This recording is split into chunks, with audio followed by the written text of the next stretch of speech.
In the modern world, it often feels as if we are more connected than ever. We carry phones in our pockets that allow us to reach across continents within seconds. We can scroll through endless streams of updates, photographs, and opinions from people we know and from countless strangers on the surface.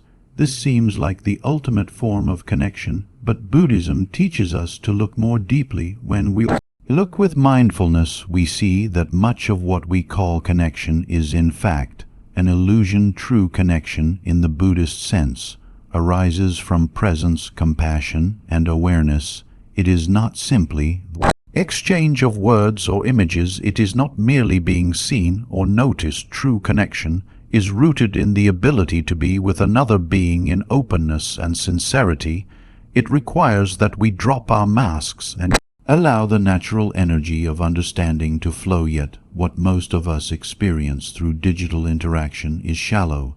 It is quick, fragmented, and often driven by craving or habit. We check our devices not because our hearts are open, but because our minds are restless. The Buddha pointed again and again to the dangers of mistaking appearances for reality in the same way that a mirage in the desert appears like water but cannot quench thirst. Superficial connection appears like intimacy but cannot soothe the loneliness of the heart. We may collect followers, likes, or comments, but when night grows quiet, we still feel alone. We realize that quantity of contacts does not equal quality of connection. This illusion is powerful because it feeds the ego. The ego delights in recognition. It enjoys being affirmed. It is satisfied when someone responds to a message or presses a like button, but ego satisfaction is temporary. It fades quickly and requires more to sustain itself, just as a fire requires constant fuel. Our hunger for recognition demands constant input. This cycle is exactly what Buddhism identifies as craving or tan, a force that never truly ends but always asks for more. Consider sitting in a crowded cafe. Everyone is talking, everyone is on their phones. On the outside, it looks like a place overflowing with connection, but if we pause and look closely, we may see that very few people are truly present with one another. Most are distracted. Some are worried about work. Some are planning what to post online. Some are comparing themselves with what they see on a screen. This shows how loneliness can persist even in a crowd. The outer form of connection does not guarantee the inner reality of communion. The practice of mindfulness helps us pierce through this illusion. To be mindful is to be fully present with what is happening right now. If we are speaking with a friend, mindfulness invites us to truly listen to their words, to notice their tone, and to sense the feelings beneath the words. If we are eating a meal, mindfulness invites us to taste and to appreciate, not while scrolling, but with full attention. These small practices cultivate genuine connection. They bring us into contact with life as it is rather than with the ghost-like version offered through constant digital chatter. The illusion of connection also shapes the way we perceive ourselves. When we measure our worth by the responses of others, we lose touch with our own true nature. In Buddhism, the true nature of the self is not dependent on external praise or blame. It is spacious, fluid, and interconnected. To believe that a number of likes defines who we are is like believing that a shadow is the same as a body. It is mistaking the reflection for the real thing. When we forget this teaching, loneliness deepens, because no matter how much validation we gather, it never touches the core of our being. To move beyond the illusion, we need to return to simplicity. A single mindful conversation with a loved one can bring more nourishment than hundreds of online interactions. A few minutes of silent breathing together can generate more connection than hours of scrolling. This not to condemn technology, but to remind us that tools are not the same as presence. The internet can support genuine encounters, but only if our hearts are open and aware. Without mindfulness, it only multiplies distraction and craving. The Buddha taught that suffering arises when we cling to illusions, and that freedom comes when we see things as they truly are. To see that much of modern connection is superficial is not cause for despair. Rather, it is the beginning of wisdom. When we recognize the illusion, we can choose differently. We can put down the phone and look into the eyes of a friend. We can write a sincere letter. We can spend time in nature and feel our connection to the earth and to all living beings. These acts dissolve loneliness because they bring us into touch with the reality of interbeing, the truth that we are never truly separate. Even when alone, genuine connection is possible. Sitting quietly with the breath, we may sense the support of the air entering our lungs.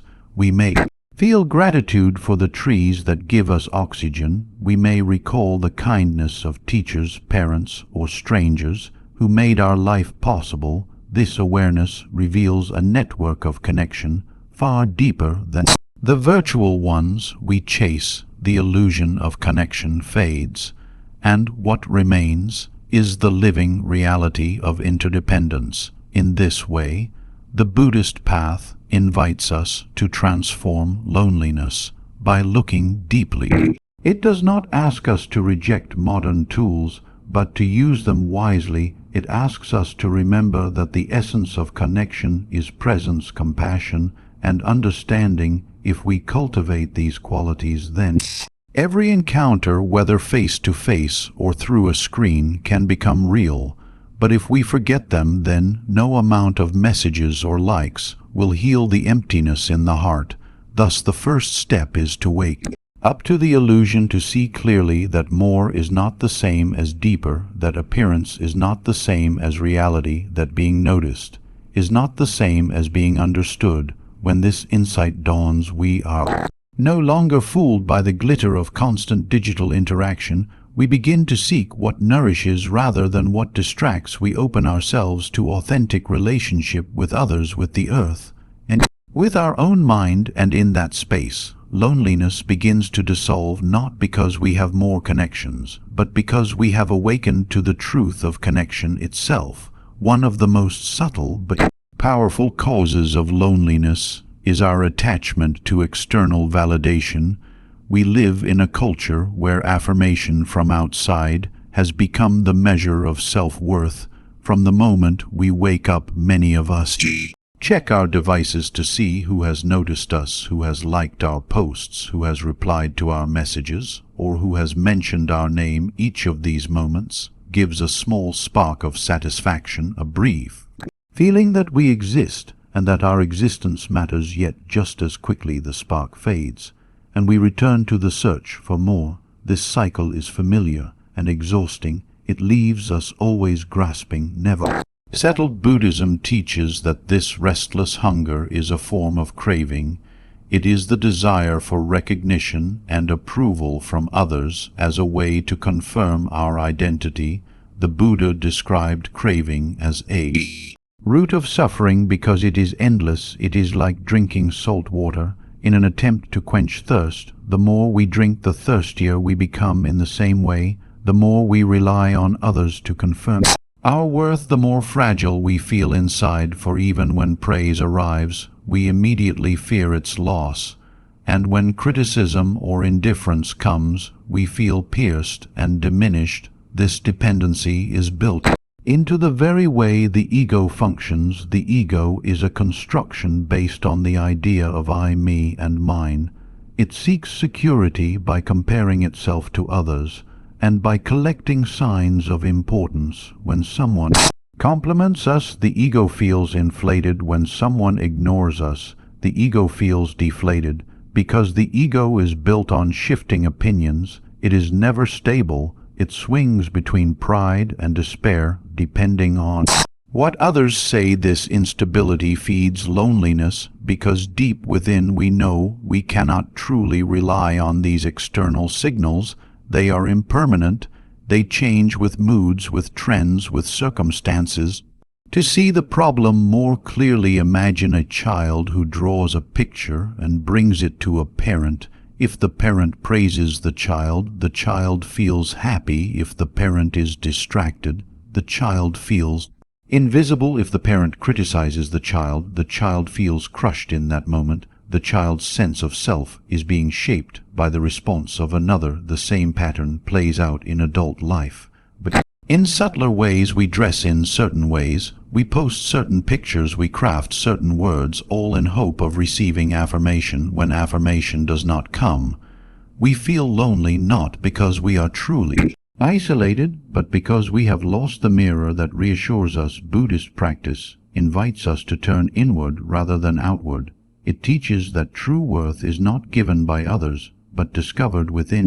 Through mindfulness, we begin to see the impermanent nature of praise and blame. We begin to notice how fleeting each comment or gesture of approval really is, and we see how exhausting it is to chase them again and again. The Buddha reminded his followers that liberation comes from seeing clearly, not from trying to control the shifting winds of opinion. When we see that validation is unreliable, we begin to loosen our attachment to it. Meditation offers a direct path to healing this tendency. When we sit quietly with the breath, we are not trying to earn anyone's approval. We are not posting our progress or waiting for likes. We are simply resting with what is true. Meditation asks us to let go of the performance of the self and to return to simple being. In those moments, a deep inner stability can arise. We realize that we do not need constant confirmation to exist. We are already here. We are already complete. This insight does not come overnight, but slowly through practice. It is like planting seeds of inner confidence that grow over time. Another powerful teaching is the cultivation of loving kindness or metta.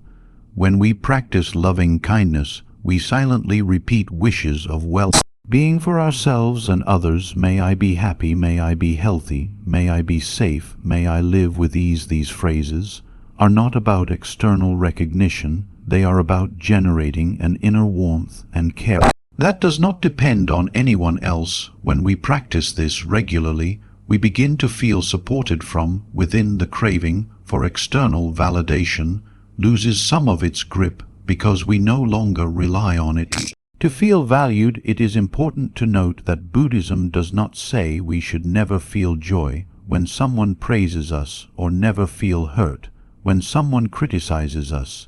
These responses are natural. What the teachings encourage is not to cling to them, to see them as passing weather rather than as absolute truth.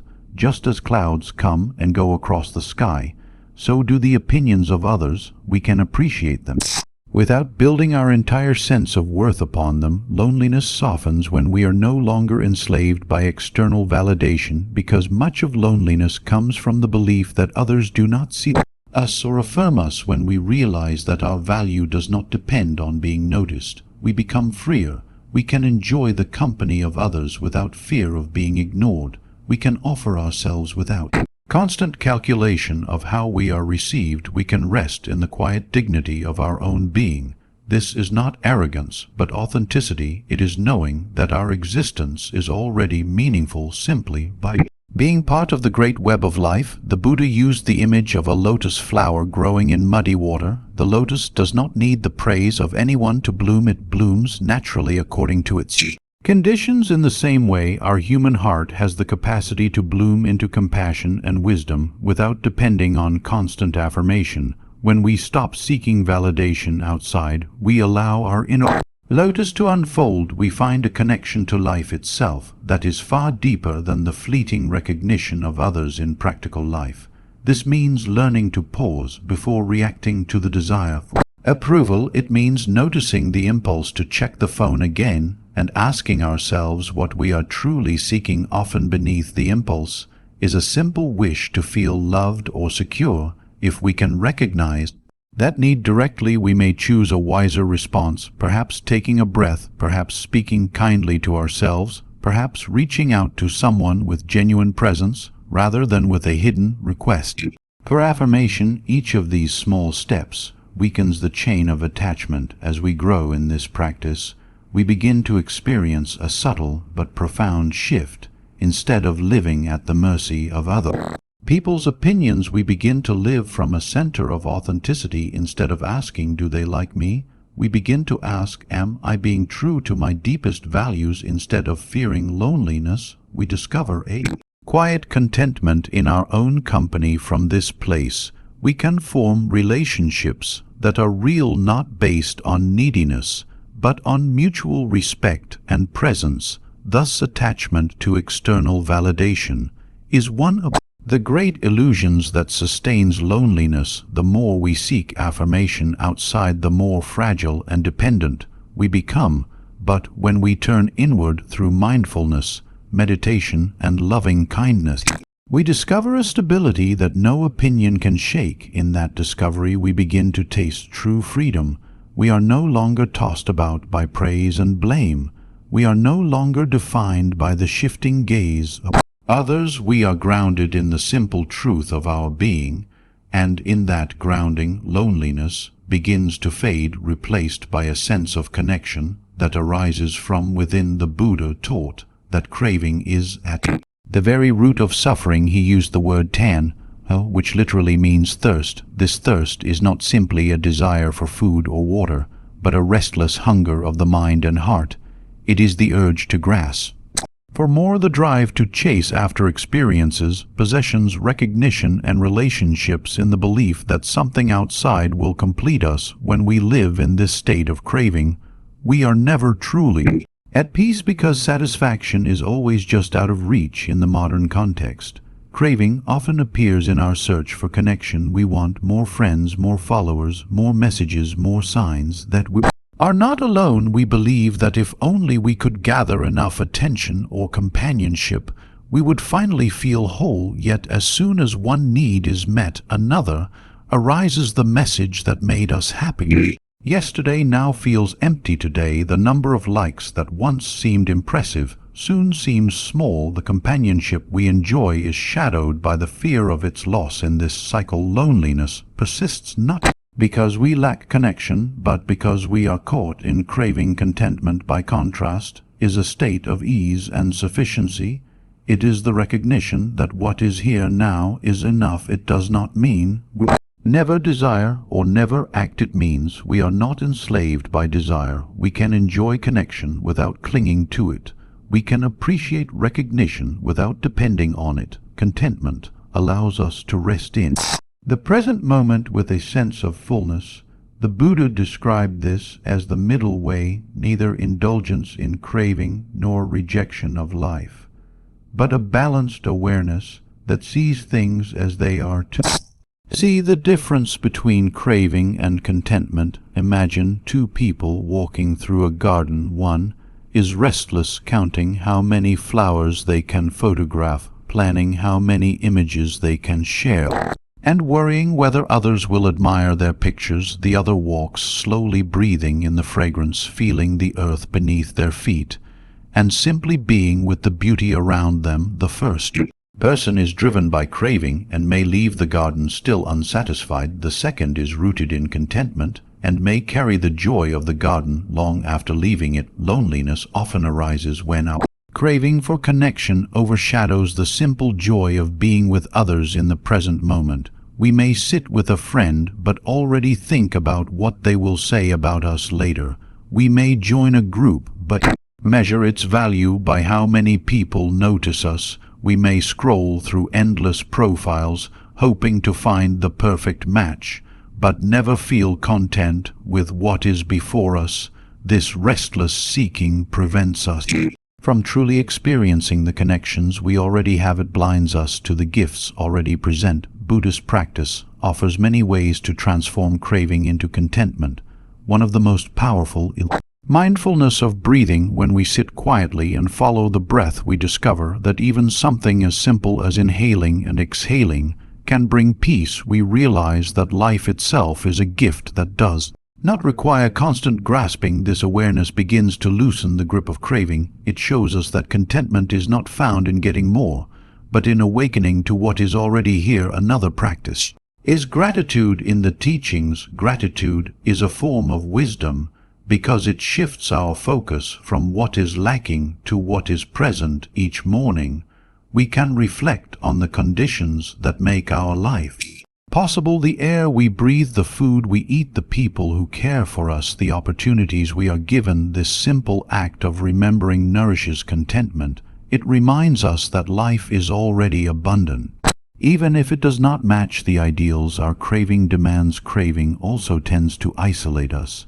because it focuses on what we can take from others. Contentment, on the other hand, fosters generosity. When we feel full within, we naturally wish to share with others. We listen more deeply. We offer more freely. We love without calculation. This generosity creates genuine connection and weakens loneliness. It reflects the Buddhist insight that the surest way to feel connected is not to demand more from others, but to give from the heart. It is important to recognize that craving is not inherently evil. It is simply misguided energy. It is the mind seeking happiness in the wrong places. The Buddha never condemned desire itself, but pointed to its nature. When we see craving clearly, we realize it cannot truly satisfy. This insight opens the door to a different way of being. Instead of chasing endless more, we begin to cultivate enough. Instead of asking, "How much can I gain?" we ask, "How can I be present daily?"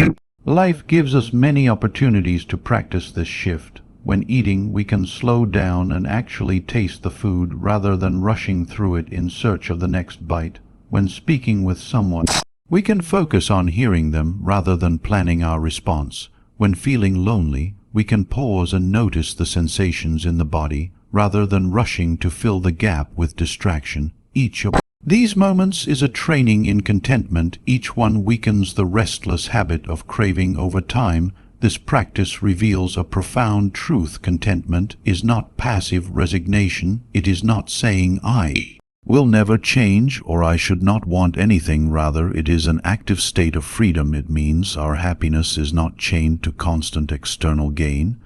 It means we can enjoy without clinging and let go without fear. This is why the Buddha called contentment one of the greatest treasures. A person who is content is rich even if they have little. A person caught in craving is poor even if they have much. The connection between craving and loneliness becomes clear when we look at our relationships. If we approach others with craving, we see them as objects to satisfy our needs. We demand attention or affection and feel hurt when they do not deliver. This creates distance rather than closeness.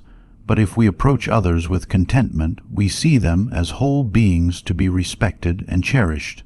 We do not use them to fill our emptiness. Instead, we share our fullness with them. This creates genuine intimacy and dissolves loneliness. In the end, the path from craving to contentment is the path from illusion to reality. Craving chases shadows, always hoping the next thing will satisfy. Contentment awakens to what is already here and finds peace in it. Loneliness is a symptom of craving because it whispers that we lack something essential. But when contentment arises, we see that we are already part of a vast web of life, already supported, already enough. In this realization, the restless hunger quiets and a deeper connection to ourselves and to others emerges. Loneliness is often spoken of as the absence of others. We say we feel lonely because we do not have enough friends, or because no one is nearby, or because we are not in a relationship. Yet, from a Buddhist perspective, one of the deepest sources of loneliness is not the absence of others, but the absence of ourselves. It is the experience of being estranged from our own mind and heart. We may be surrounded by people, yet feel empty inside because we are not truly in touch with who we are. The Buddha often described the human condition as one of forgetfulness. We forget to be present. We forget the nature of impermanence. We forget the interdependence of all beings. This forgetfulness is not merely intellectual. It is experiential. We live in distraction, running from one task to another, filling our time with noise and stimulation. In doing so, we lose contact with our inner life. We do not know what we are feeling or why. We do not know the texture of our breath or the rhythm of our body. We become strangers to ourselves. This disconnection creates a hollow space inside us that no amount of external contact can fill. We may try to patch the gap with constant communication, with entertainment, with achievements, but the emptiness remains. Buddhism teaches that this is because the root problem is not outside but inside. The heart longs for intimacy with itself, but we are too busy, too anxious, or too afraid to listen. We run from loneliness by running from ourselves. Mindfulness practice is designed to heal this very wound. To practice mindfulness is to come home to ourselves. It is to stop running and to sit quietly with whatever is present. If there is restlessness, we acknowledge it. If there is sadness, we acknowledge it. If there is peace, we acknowledge it. In this simple act of recognition, we begin to close the gap between ourselves and our experience. We rediscover a sense of intimacy with our own life. The Buddha compared mindfulness to a lamp that illuminates a dark room. When the lamp is lit, we see what is there. We are no longer estranged from it. Many people fear turning inward because they are afraid of what they will find. They fear that silence will reveal pain or emptiness. And it is true that sometimes when we pause we encounter sorrow, but Buddhism teaches that this sorrow is not an enemy, it is a messenger. By listening to it with compassion, we discover its roots and can begin to transform it. Disconnection from self is often maintained by avoidance. When we dare to face ourselves with gentleness, the wall begins to dissolve. There is also a deep paradox. Here we often seek others to relieve our loneliness. Yet if we are disconnected from ourselves, no relationship can satisfy us. Because we bring our estrangement into every encounter. If I am not at home in myself, then when I am with you, I am still not truly present. I am leaning on you to distract me from my inner emptiness. But this is not true connection, and it usually leads to disappointment. The more I expect you to fix my loneliness, the more pressure I place on the relationship, and the more fragile it becomes. On other hand, when I am at peace with myself, I bring presence and stability into my relationships. I can listen without needing you to perform. I can speak honestly without fear of rejection. I can enjoy our time together without clinging to it for my identity. This kind of presence nourishes both sides. It turns ordinary moments into deep connection, and it arises only when we are not estranged from our own being. Buddhist teachings on the 5 skandhas or aggregates help us understand this more clearly. The skandhas describe what we call the self as a collection of processes, form, sensation, perception, mental formations, and consciousness. Disconnection arises when we do not recognize these processes directly. We identify with them or run from them, but do not see them for what they are. Mindfulness allows us to observe them without judgment. We notice the body breathing. We notice feelings coming and going. We notice thoughts arising and dissolving. In this observation, we become intimate with the flow of our own life rather than being strangers to ourselves. We become companions. Another way Buddhism addresses disconnection from self is through compassion practice. We often think compassion is only for others, but the teachings emphasize that compassion must also be directed inward. We can place a hand on the heart and simply say to ourselves, "May I be at ease, may I be safe, may I know peace." These gentle words soften the inner walls. They invite us back into friendship with ourselves. Over time, they heal the sense of inner exile that fuels loneliness. Disconnection from self is also tied to the illusion of a permanent independent self. We cling to a fixed identity and then feel alienated when our experience does not match it. For example, we may think I should always be confident, yet we feel anxiety, and so we reject that part of ourselves. Or we may think I am a strong person, yet we feel grief, and so we push it away. This rejection fragments us. The Buddha taught that the self is fluid, ever-changing. By embracing this truth, we stop fighting parts of our experience and instead include them. This inclusion is the essence of reconnection in daily practice. We can cultivate small moments of return. Each time we pause to breathe mindfully, we come back to ourselves. Each time we notice our emotions without judgment, we reconnect. Each time we speak kindly to ourselves, we build intimacy. This is not dramatic work, but steady and gentle, like a traveler returning home step by step. We rediscover cover the warmth of our own hearth. Loneliness begins to ease when we are no longer cut off from ourselves, because even when no one else is present, we are not truly alone if we are in touch with our body, breath, and heart. When we sit quietly and feel our breath, we are accompanied by life itself. When we listen to our own sorrow with compassion, we are no longer abandoned. This kind of self-connection creates a foundation on which all other connections can grow. Without it, relationships remain fragile. With it, they become resilient and nourishing. Thus, the Buddhist teaching on disconnection from self reveals a crucial insight. Loneliness is not only about others, it is about us. If we are estranged from ourselves, then no amount of company will satisfy. But if we are reconciled with ourselves, then even solitude can be rich and peaceful.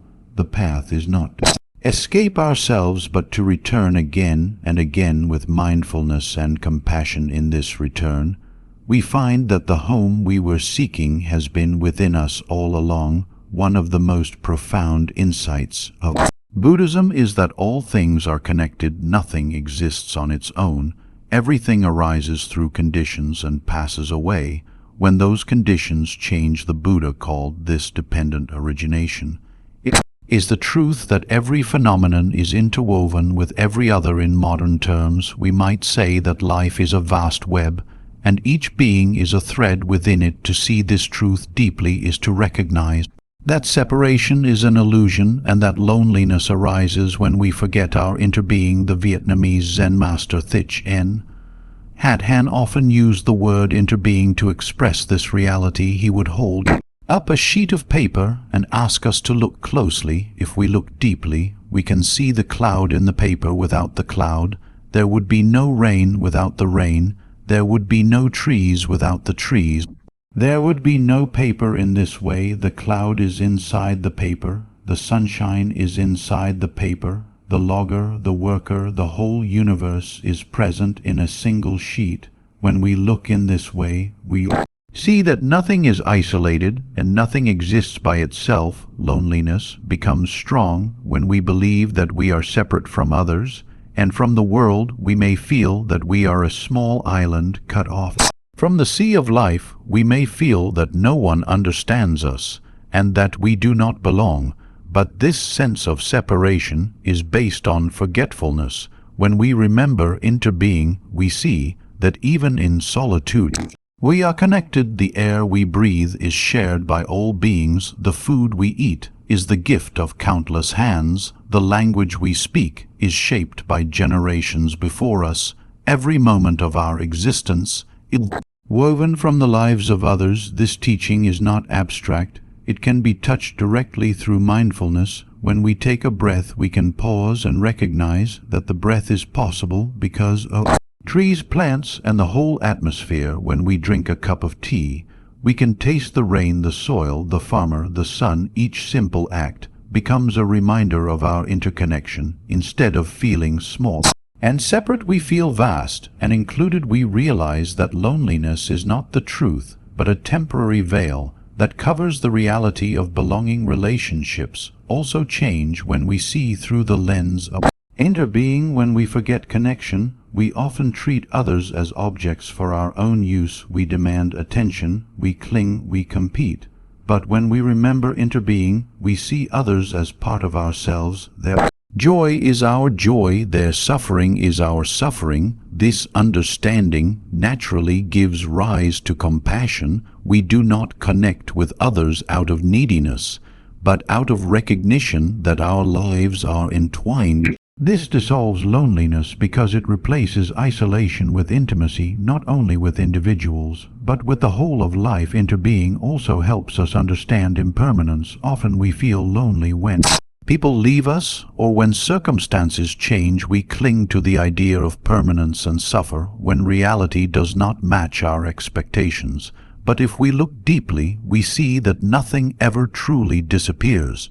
It only transforms. The flower becomes compost, the compost nourishes the soil grows a new flower. In the same way, relationships change form, but their essence continues within us. The love of Friend lives in our memories, the guidance of a teacher shapes our actions, the kindness of a stranger ripples outward in ways unseen. This awareness eases loneliness by showing us that connection is never truly lost. The practice of compassion. Meditation draws directly on this truth of interbeing. When we send loving kindness to all beings, we affirm that we are part of a vast community. We extend our heart beyond the small circle of self and embrace the whole world. This practice is not only for others, it nourishes us too, because when the heart opens to connection, it no longer feels alone. It feels its place in the great web of life. This is why the Buddha emphasized compassion as a path to liberation.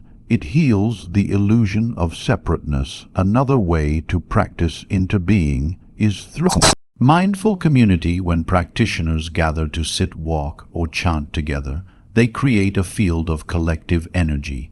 Each person supports the others simply by being present. This shared practice reveals that we are not solitary travelers but companions on the path. Even outside formal practice, we can feel this when we share silence with a loved one or when we work together for a common good. These moments remind us that we belong not as isolated individuals, but as parts of a living whole. It is also worth noting that interbeing includes not only human beings, but all forms of life and the earth itself. Our loneliness deepens when we forget our bond with nature. When we live only in concrete walls and digital screens, we may feel cut off.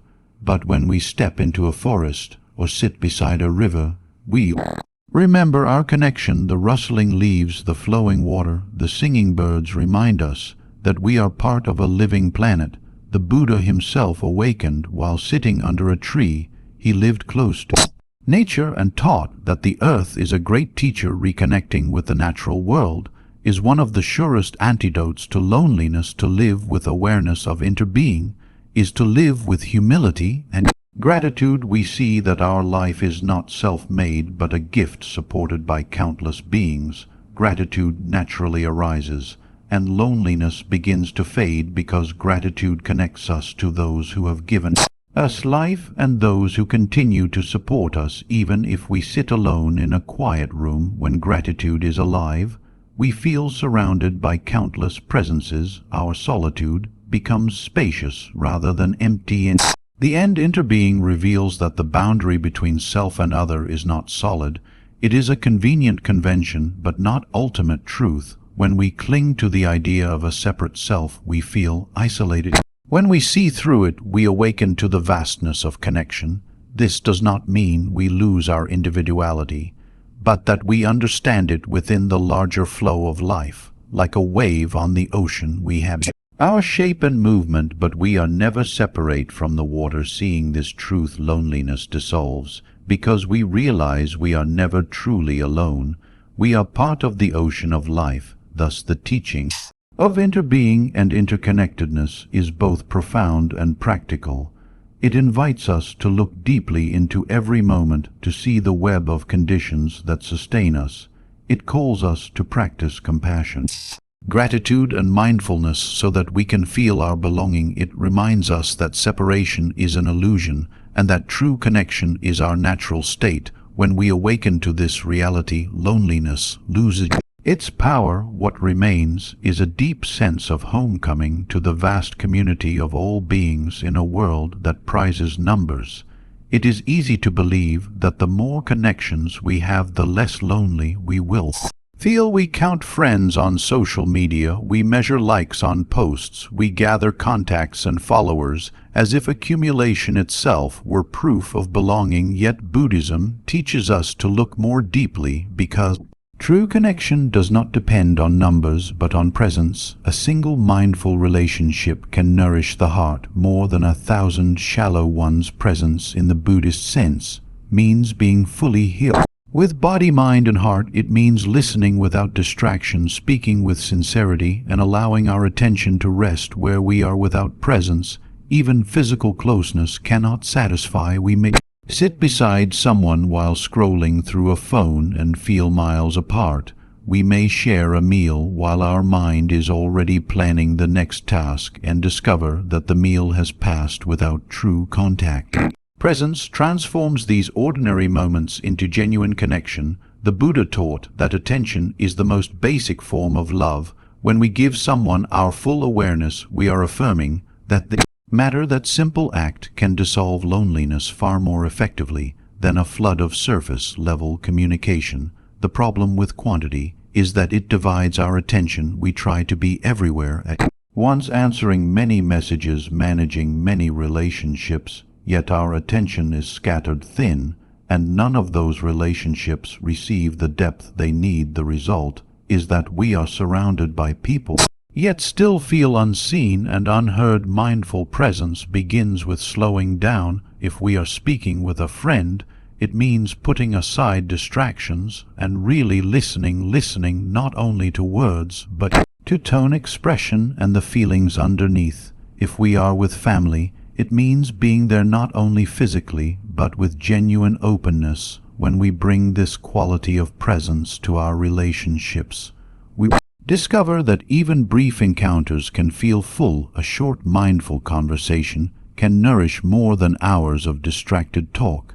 This principle applies to solitude as well. Mindful presence with ourselves allows us to feel whole. Even when alone, we can sit with the breath or walk in nature and feel a sense of belonging, because presence brings us into touch with life as it is right now. Loneliness often arises from absence, not absence of people, but absence of awareness. When our mind is elsewhere, we feel cut off even from ourselves. When our mind is here, we feel connected even in silence. The teaching of quality over quantity also challenges the cultural assumption that more is always better. In Buddhist practice, simplicity is often praised because it allows depth. A practitioner may have only a few robes, a bowl, and a small community, yet feel rich in connection because each relationship is genuine in our own lives. This might mean choosing to cultivate a few friendships deeply rather than scattering our energy widely. It might mean prioritizing family meals without phones rather than endless online chatting. It might mean practicing silence together as a form of intimacy rather than filling every gap with words. One of the great obstacles to mindful presence is our addiction to busyness. We often feel guilty if we are not multitasking or if we are not constantly producing something, but presence cannot be rushed. It requires stillness and patience. This is why meditation is such an essential practice. It trains us to stay with one thing at a time. Breath, the body, the sound of a bird, the rise and fall of thought. Through this training, we discover the richness of presence, and we can then carry it into our relationships. There is a story from Zen tradition about a master who poured tea for a student. The master kept pouring until the cup overflowed. The student protested that it was already full. The master replied that the mind is like the cup. When it is too full, it cannot receive anything. Presence requires emptiness. If we are too full of distractions, opinions, or plans, we cannot truly receive the other person. We may hear their words, but we do not touch their heart. To practice presence is to empty the cup so that we can be fully available. Loneliness softens when we experience presence, because what we truly long for is to be seen and understood. We do not crave countless interactions. We crave one moment of real contact, when someone looks into our eyes with kindness, when someone listens without judgment, when someone simply shares silence with us. We feel connected. This connection does not depend on duration or frequency, but on depth. Even a stranger can offer it in a moment of compassion, and it can nourish us for days. Presence also transforms conflict. Often we argue not because of the issue itself, but because we do not feel heard. When both people are caught in proving themselves, loneliness grows because each feels isolated in their struggle. But when one person practices mindful listening, the atmosphere changes, defenses soften, understanding arises, the relationship deepens even through difficulty. This shows that mindful presence is not only for peaceful moments, but for all moments. Practicing mindful presence requires courage because it asks us to put down distractions and face reality, as it is sometimes reality includes discomfort. We may feel restless or anxious in silence. We may notice emotions we would rather avoid, but if we stay present with them gently, we discover that they are not as solid as they seem. They rise and fall like waves on the ocean. This insight builds confidence. We learn that we can stay present even with difficulty, and this confidence makes our presence with others more stable in daily life. We can nurture this practice through simple rituals. When sharing a meal, we might begin with a moment of silence to really arrive. When meeting a friend, we might put away devices to give full attention. When walking with someone, we might slow down and actually feel each step. These small acts bring mindfulness into relationship and deepen connection. They remind us that what matters is not how many interactions we have, but how real each one is. Ultimately, mindful presence reveals that loneliness is not solved by adding more contacts, but by deepening the quality of attention. Whether we are alone or with others, presence allows us to feel connected to life in this very moment. It is the antidote to the shallow scattering of modern life. It is the key to transforming ordinary encounters into sacred ones. A single moment of true presence can remind us of our belonging more than a lifetime of superficial connection. Thus, the teaching of mindful presence over quantity invites us to shift our focus from accumulation to depth, from numbers to nourishment, from endless more to the richness of enough. It shows us that the heart does not need thousands of signals to feel connected. It needs one real touch of awareness. When we live this way, our relationships become more authentic. Our solitude becomes more peaceful, and loneliness begins to dissolve, not because we have more, but because we are truly here. One of the central insights of Buddhism is that the sense of a separate self is an illusion. We usually move through the world with a strong feeling of I, me, and mine. We see ourselves as independent entities surrounded by others who are also separate. This sense of separateness is what Buddhism calls the ego. It is not evil, but it is deeply misleading. The ego builds walls around itself and defines boundaries that do not truly exist. This habit of separation is one of the main reasons loneliness persists even when we are surrounded by others. The ego thrives on distinction. It says, this is me, and that is you. This is mine, and that is yours. This is my success, and that is your failure. This constant dividing creates an atmosphere of competition and comparison. We are always measuring ourselves against others. Are we as attractive? Are we as successful? Are we as loved? Each comparison reinforces the sense of being cut off from others and deepens our loneliness, because rather than seeing life as shared, we see it as a battlefield where everyone is out for themselves. The Buddha pointed to this illusion again and again. He taught that what we call the self is in fact a collection of processes: the body, the feelings, the perceptions, the mental formations, and consciousness. None of these are permanent, none are truly separate. Each depends on countless conditions, yet because of ignorance we cling to them as if they were solid and independent. From this clinging arises a sense of isolation. We believe we must defend ourselves and prove ourselves in order to exist. This illusion of separation affects relationships deeply. If I see myself as a solid self apart from you, then I may treat you as a tool for my satisfaction. I may use you for attention or comfort and withdraw when you no longer provide it, or I may feel threatened by your success because it seems to diminish my own. Either way, the relationship is fragile because it is based on the ego's needs, not on true connection. This fragility often leads to loneliness. We sense that even in intimacy, there is a barrier that prevents full communion. That barrier is the ego's separation. The practice of mindfulness helps us soften this illusion. By observing our own mind, we begin to see that thought Emotions and identities are constantly changing today. I feel confident tomorrow. I feel insecure. This shows that the self is not fixed but fluid. When we realize this, we become less rigid in defending it. We do not cling so tightly to the idea of who we are or who others are. The walls of separation begin to thin, and in their place arises a sense of openness, compassion. Practice also reveals the illusion of separation. When we cultivate compassion, we imagine the suffering of others as if it were our own. We wish for their relief with the same sincerity as we wish for our own happiness. This practice erodes the sense of boundaries because it reminds us that suffering and joy are universal. We are not as different as the ego claims. When we truly feel this, loneliness dissolves because the heart opens to the shared human experience.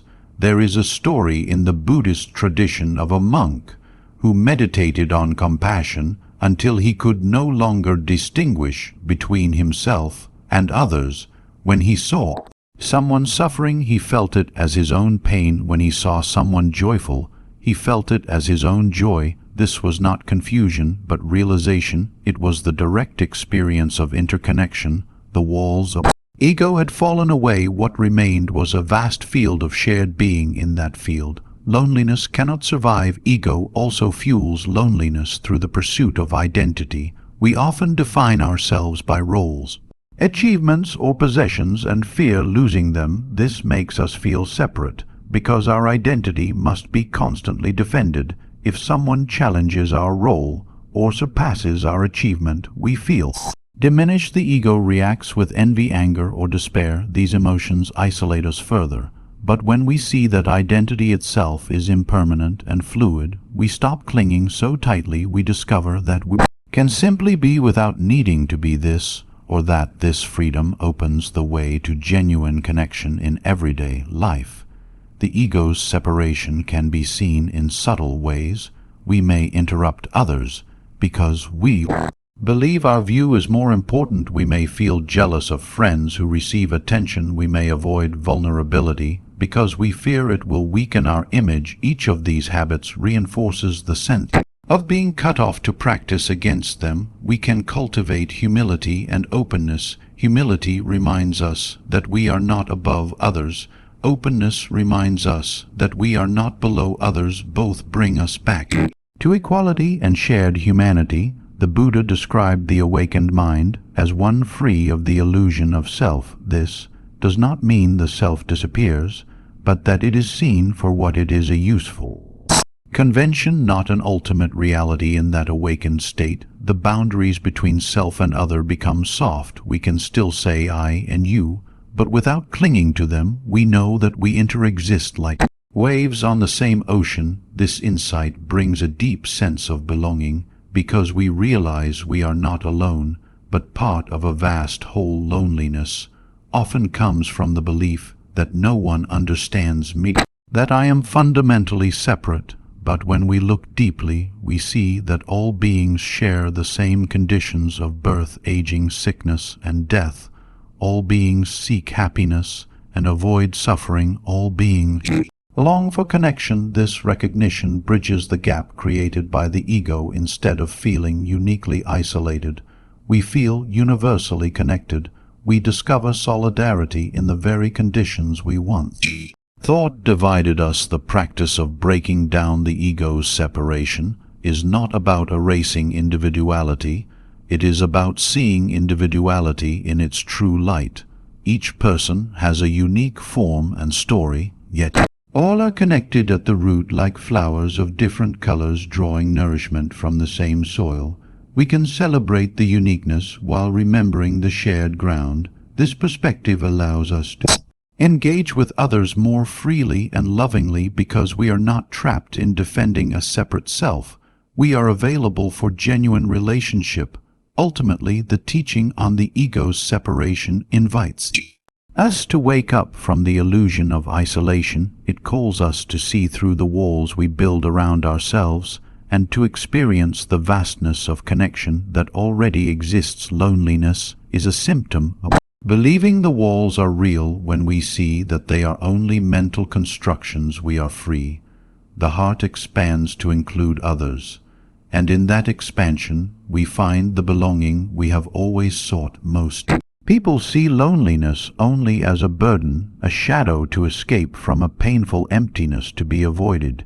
Yet Buddhism encourages us to look more deeply at all experiences, even the difficult ones, rather than running away from loneliness. We are invited to turn toward it with mindfulness and compassion. In doing so, loneliness itself can become a teacher, revealing truths about our minds, our hearts, and the nature of life. The first lesson loneliness teaches is impermanence. When we sit quietly and feel the ache of solitude, we may notice that it is not solid. It comes in waves, sometimes strong, sometimes soft, sometimes it is sharp like a sting, other times it is dull like a fog. By observing it closely, we see that it changes moment to moment. This shows us that loneliness is not an eternal condition, but a passing state. When we realize this, we do not need to fear it so much. We can endure it with patience, knowing that it too will shift. The second lesson loneliness teaches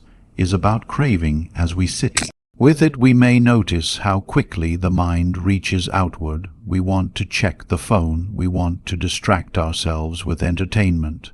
We want to find someone to talk to. This reveals the deep thirst that drives us much of the time. The Buddha taught that craving is at the root of suffering. Loneliness gives us a direct glimpse of how this craving operates. It exposes the restlessness of the mind and the ways we seek to escape discomfort. This awareness can be painful, but it is also liberating, because once we see craving clearly, we are no longer blindly ruled by it. The third lesson loneliness teaches is compassion. When we feel lonely, we touch the universal human experience. We realize that countless others at this very moment are feeling the same ache. This recognition softens the heart. Instead of thinking, "I alone suffer," we realize we are part of a vast community of beings who share this condition. This can awaken a deep compassion for others, because we know from within how tender and raw loneliness feels. When we later encounter others who are struggling, we can offer presence and understanding, not from theory, but from lived experience. Another teaching hidden within loneliness is the value of presence. Often we run from loneliness because we do not want to face ourselves. But if we sit quietly with it, something surprising can happen. At first, we may feel restless, but if we breathe and stay present, we may begin to sense layers beneath the surface. Perhaps beneath the loneliness is sadness. Perhaps beneath the sadness is longing. Perhaps beneath the longing is love itself. The simple wish to be connected. By staying present with loneliness, we uncover truths about ourselves that distraction would have hidden. In this way, loneliness becomes a doorway to self-knowledge. There is also a profound spiritual lesson in loneliness. It reminds us that no external person or object can completely fill the heart. The Buddha emphasized that true refuge is not found outside, but within. When loneliness presses on us, it points directly to this truth. It shows us the limits of external solutions. It pushes us to seek a deeper refuge in mindfulness, wisdom, and compassion. This is why many spiritual practitioners throughout history have embraced solitude, not as a curse, but as a teacher. They discovered that in silence and aloneness, the heart can awaken to truths unseen in the noise of society. Of course, to see loneliness as teacher requires courage, because our first instinct is to run. The mind says, distract yourself, find someone, fill the gap. But if we can pause even briefly and turn toward the feeling with curiosity, we transform the relationship. Instead of enemy, loneliness becomes guide. Instead of something to avoid, it becomes something to learn from. This shift changes everything because it gives us freedom. We are no longer trapped in fear of loneliness. Instead, we meet it as part of life's unfolding. Practical steps can support this transformation. When loneliness arises, we can take a few mindful breaths and simply name it. Here is loneliness. By naming it, we create space around it rather than being overwhelmed. We can place a hand on the heart and send compassion inward. May I be gentle with this loneliness. May I learn from it. We can write in a journal, not to escape, but to listen more deeply to what the feeling is saying. These small practices help us face loneliness with awareness rather than with avoidance. Loneliness can also teach us about the importance of community, because while we can learn from it in solitude, we also realize through it that we are not meant to live cut off. The Buddha created the Sangha, a community of practitioners, because he knew that spiritual growth requires companionship. Loneliness reminds us of this need. It shows us that we thrive when we support, and are supported when we listen to others, and are listened to. This recognition helps us value community, not as a way to escape loneliness, but as a way to cultivate shared presence and practice. Perhaps the deepest teaching loneliness offers is that connection begins within. If we are not at home in ourselves, we will always feel lonely even among others. Loneliness exposes this inner exile and invites us to return. Through mindfulness, we learn to sit with our own mind, to befriend our own heart. When we discover that we can accompany ourselves with kindness, loneliness loses its sharp edge. Even when it arises, it no longer feels like abandonment, but like an invitation to deeper intimacy with life. In the end, loneliness as teacher shows us that what we often resist most strongly can hold the greatest wisdom. Loneliness teaches impermanence by showing us its shifting nature. It teaches the danger of craving by revealing our restless seeking. It teaches compassion by connecting us to the suffering of all beings. It teaches presence by urging us to look beneath the surface. It teaches refuge by pointing us inward to the true source of peace. If we approach loneliness with awareness, it becomes not a prison, but a path, not a curse, but a guide. Thus the Buddhist way does not seek to eliminate loneliness at all costs. Instead, it seeks to transform it through understanding and compassion. By doing so, we discover that loneliness itself can open the door to belonging not just with others, but with ourselves and with the whole of life. If loneliness is the wound, then compassion is the medicine. In Buddhist teaching, compassion is not a vague feeling of pity, but an active willingness to be present with suffering and to help relieve it. Compassion dissolves the illusion of separateness by opening the heart to the reality that our lives are interwoven. When we cultivate compassion for ourselves and others, the walls of isolation soften, and a sense of genuine connection arises. The Buddha taught compassion as one of the four divine abodes, along with loving kindness, sympathetic joy, and equanimity. These qualities are called divine because they lift the mind out of narrow self-concern and into a state of vast openness. In compassion, we do not ask, "What can I get from this person?" but rather, "How can I understand and support them?" This shift of focus is transformative because loneliness often thrives on self-centeredness. When we are lonely, we tend to turn inward around our pain and believe we are uniquely isolated. Compassion turns us outward and reminds us that suffering is universal. One of the most accessible practices for cultivating compassion is loving kindness. Meditation. We begin by sending simple wishes to ourselves. May I be safe. May I be happy. May I be healthy. May I live with ease. At first, this may feel mechanical, but with repetition it begins to soften the heart. When we can genuinely wish ourselves well, we create an inner atmosphere of kindness. This is essential because without self-compassion, attempts to love others often become strained or dependent. If we cannot sit with our own loneliness with gentleness, we will struggle to truly sit with the loneliness of another. After establishing kindness toward ourselves, we expand it outward. We send the same wishes to loved ones. May you be safe. May you be happy. May you be healthy.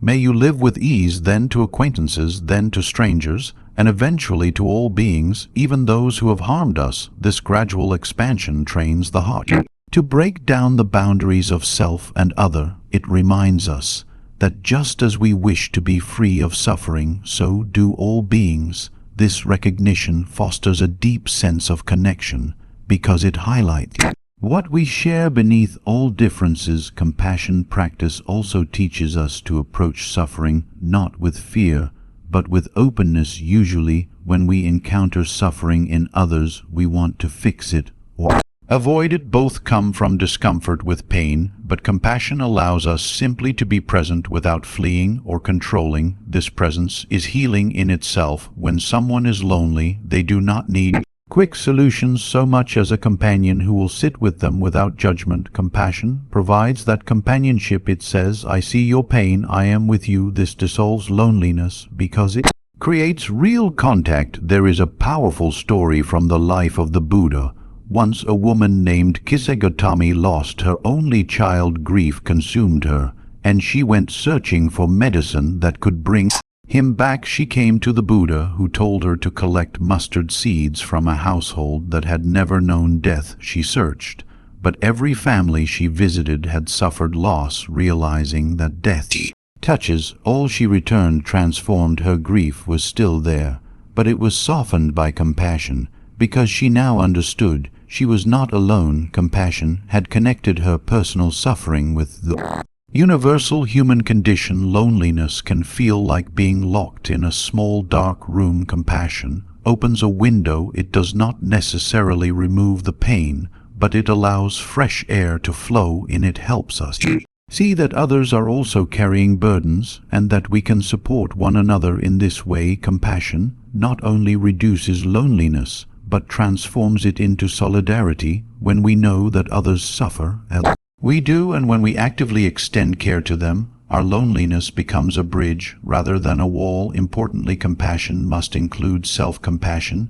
Many people are harsh with themselves, especially when feeling lonely. The inner voice may say, "You should not feel this way," or "You are weak for being alone." Such thoughts only deepen isolation. Self-compassion offers a different voice. It says it is okay to feel lonely. It is part of being human. May I treat myself with kindness. This gentle inner attitude provides the security we often seek externally. When we can be our own friend, we are never entirely alone in daily life. Compassion practice can be woven into small actions. We can pause before speaking to ask whether our words will help or harm. We can listen more than we speak. We can notice when someone seems withdrawn and offer a smile or a kind word. These gestures may seem minor, but they carry immense power because they communicate presence. In Buddhism, it is said that a compassionate word or even a compassionate thought has limitless value because they remind both giver and receiver of connection. Compassion also transforms how we relate to communities. Rather than approaching relationships with the mindset of "what can I gain," we approach with "how can I contribute." This attitude shifts us from consumers of connection to creators of connection. In a world where loneliness is widespread, this shift is radical, because instead of waiting to be loved, we take the initiative to love. Instead of waiting to be included, we extend inclusion. This does not mean neglecting our needs, but recognizing that giving and receiving compassion are two sides of the same coin. Practicing compassion is not always easy. The ego resists because it fears vulnerability. Open the heart is to risk being hurt, yet Buddhism reminds us that compassion is not weakness, but strength. It is the courage to face suffering rather than deny it. It is the wisdom to know that our well-being is bound up with the well-being of others. This strength gradually reduces loneliness because it builds bonds that are not based on utility or appearance, but on genuine care. Ultimately, compassion practice shows us that connection is not something we wait to receive, but something we generate. When we cultivate compassion, our very presence becomes a source of warmth for others, and in giving that warmth, we also receive it, because the act of compassion itself nourishes the heart. Loneliness loses its grip because we realize we are never truly separate. Our lives are interwoven with all beings, and compassion is the thread that reveals and strengthens this truth. Thus, the Buddhist path of compassion is both remedy and revelation.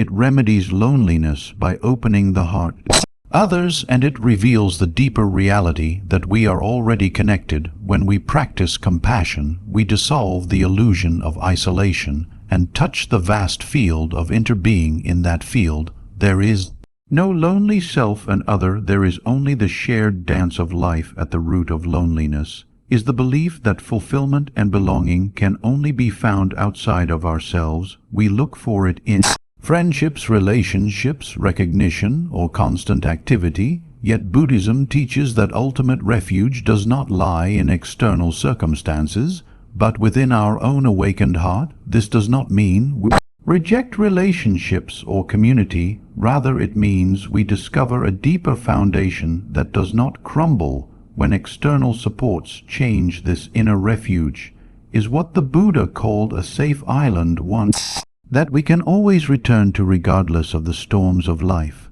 The Buddha himself spoke of this refuge. He told his disciples, "Be a lamp unto yourselves, be your own refuge, with no other refuge." He knew that while external connections are valuable, they are impermanent. Friends may come and go, loved ones may pass away, communities may shift. If our sense of belonging depends entirely on these external forms, we will inevitably feel shaken. True refuge within offers stability, because it rests not on changeable conditions, but on the clarity and compassion of the awakened mind. Finding refuge within begins with mindfulness. When we sit quietly and bring awareness to the breath or the body, we begin to discover a home inside ourselves. At first, the mind may resist, it may complain of boredom or restlessness, it may throw up waves of loneliness, but if we stay with gentle persistence, we begin to feel grounded in simple presence.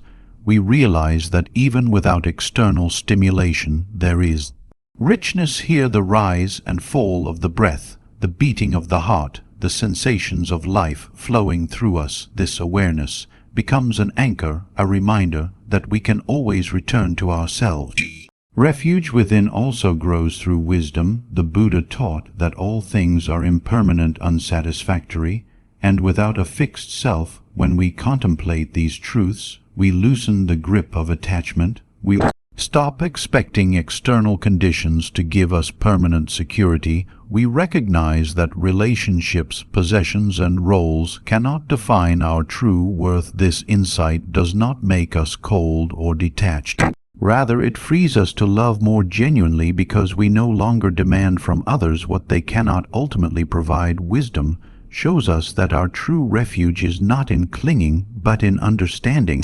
Compassion is another aspect of inner refuge. When we treat ourselves with kindness, we create an inner atmosphere of safety. Loneliness often feels sharp because it is paired with self-judgment.